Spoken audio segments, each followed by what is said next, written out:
पदयात्रा का 9वां दिन और हर कदम हमें बद्रीनाथ धाम की दिव्यता के और निकट ले जा रहा है। जोशीमठ से पांडुकेश्वर की राह में मानो मौसम ने हमारे स्वागत के लिए अपना रंग बदल लिया हो।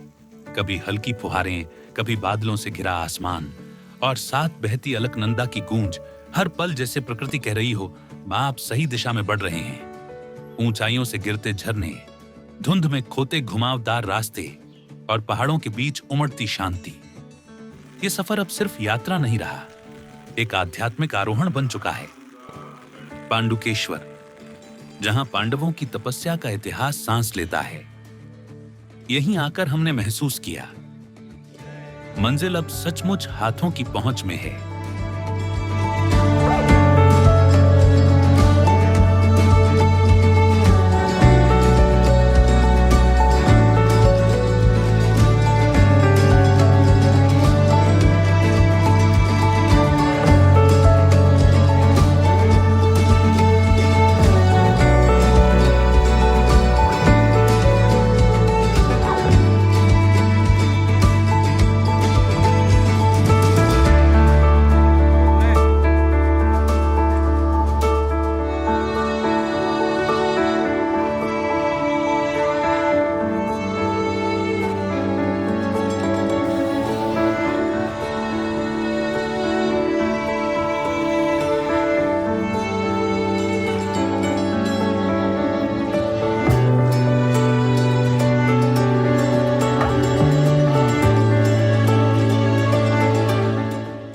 पांडुकेश्वर से आगे बढ़ते हुए रास्ते में आता है विष्णु प्रयाग। यहीं अलकनंदा और धौली गंगा नदियों का संगम होता है, जहां जल की गूंज में भक्ति की मधुरता घुली होती है। कहा जाता है कि इसी स्थान पर ऋषि नारद ने भगवान विष्णु की आराधना की थी और तभी से यह स्थान परम पवित्र माना जाता है।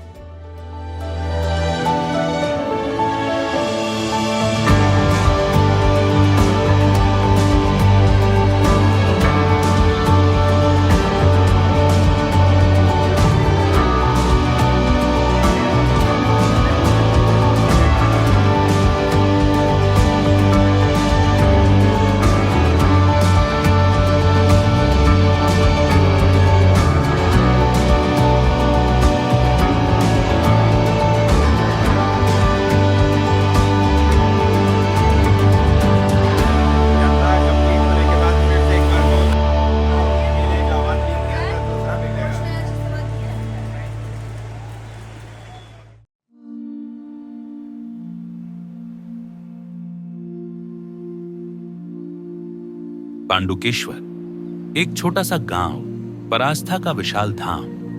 कहा जाता है कि यहीं पांडवों के पिता महाराज पांडु ने तपस्या की थी और इसी कारण इस स्थान को पांडुकेश्वर नाम मिला। यहां स्थित योग ध्यान बद्री मंदिर बद्रीनाथ धाम के सप्त बद्री में से एक है। पत्थरों से बने इस प्राचीन मंदिर में हर घंटी की ध्वनि, हर शंख की गूंज मानो समय को पीछे ले जाती है। जब हम मंदिर पहुंचे तो बस एक गहरी शांति ने हमें घेर लिया। हमने सिर झुकाया और मन में बस एक ही भाव था, आभार का। यहीं खड़े होकर महसूस हुआ कि देवभूमि की इस यात्रा में हम अकेले नहीं चल रहे, दिव्य शक्ति हर कदम पर साथ है।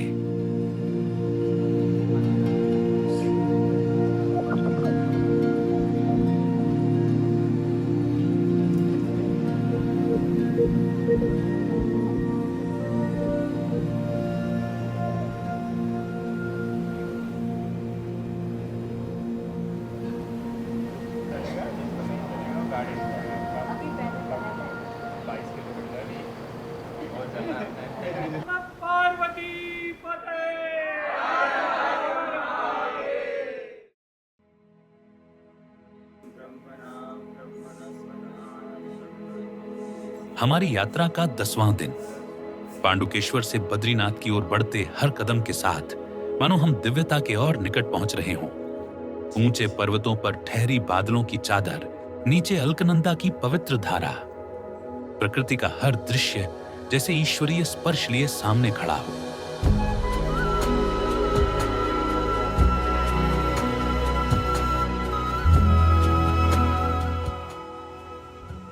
रास्ते में झरनों की मधुर ध्वनि, ठंडी हवा की सुकून भरी छुअन और पहाड़ों की गोद में छुपी शांति मन को एक अनकही श्रद्धा से भर देती है।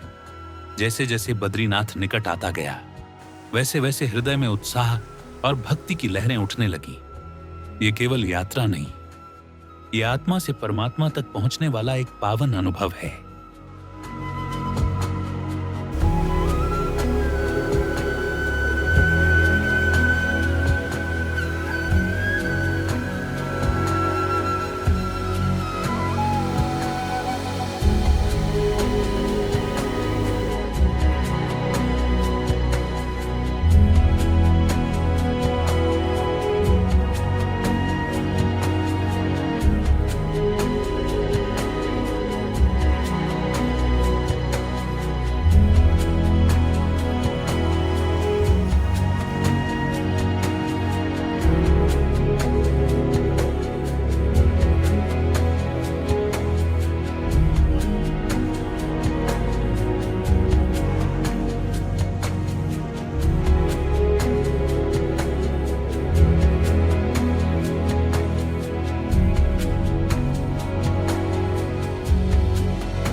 और आखिरकार हमारी पूरी पदयात्रा का सबसे पावन क्षण, हम पहुंच चुके हैं श्री बद्रीनाथ धाम।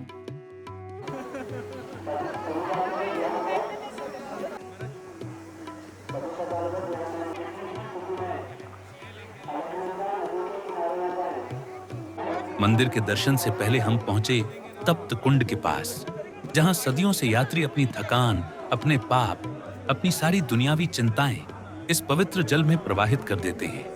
जैसे ही हमने उस गर्म जल में पहला स्पर्श किया, ठंड से कांपते शरीर को सुकून मिला और मन में एक अनोखी ऊर्जा का संचार हुआ।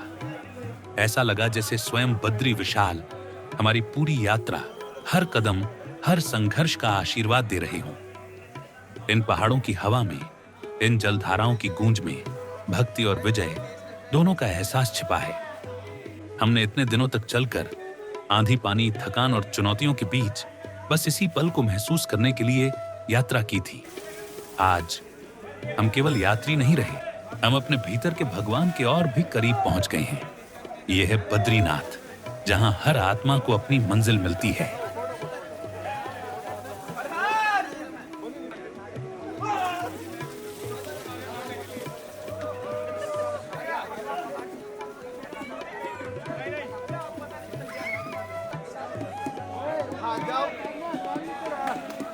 जय हो।